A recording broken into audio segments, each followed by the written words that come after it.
know and love the comedian Akuku Danger. I think he made his debut on Churchill Show. I think Churchill Show has really been a platform to launch all of these local comedians to another level. Anyway, we have known him from Churchill Show, and then he kind of branched out and is doing content creation on his own social media pages. Basically, he is doing well.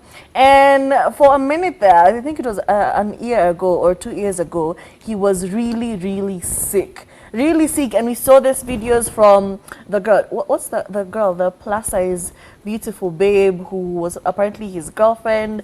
Who did the Sandra? Sandra, yeah. Sandra and Daki. Sandra was just a shoulder to lean on, and she was with him through this whole journey, would go see him in hospital. And apparently he had been diagnosed with pneumonia and sickle cell and TB all at the same time, as in trifecta of diseases. And it really took a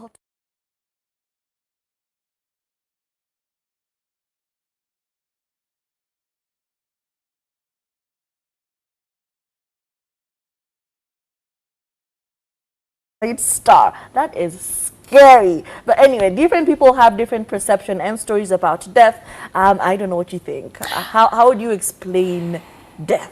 I genuinely have no idea what really to think of death, because it feels like such a finality, and we don't really know what. I don't know. There's so many stories about near-death experiences. There's so many NDE stories that you hear out here, and you're like, where? It sounds like there is a lot in common, but at the same time, it could just be the same script. People out here are liars and scammers, and you can't really believe anyone. Well, the same thing as believing in ghosts. Are they true? Are they not true? You know, it's very confusing, the information that comes back to you. And so I think it's one of those things where you have to experience it for you to know. But unfortunately, you can't experience death and then come back and tell us, by the way, you guys, it's just pitch darkness in there.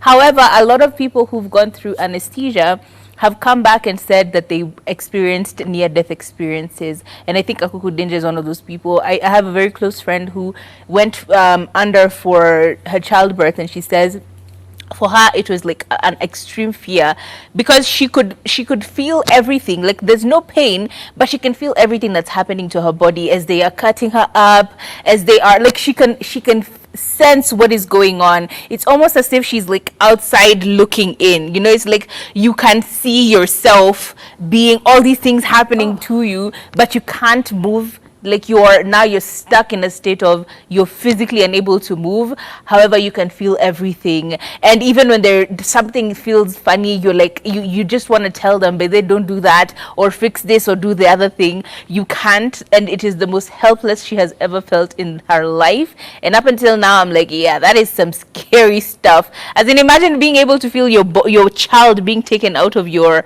you know, your womb and out into the world, and feeling that lack of that connection anymore. It felt so surreal from her description that I'm just like, yeah, it's kind of scary. But then again, a lot of people who've been in comas, a lot of people who've gone through heavy anesthesia tend to have a lot of near-death experiences and those outer body experiences. So I think it's very important for us to start collecting that data, trying to understand what is happening, tell us the stories. You know, it's interesting, especially if they made it through. It's a very interesting story for you to tell someone else. Do you get what I'm saying?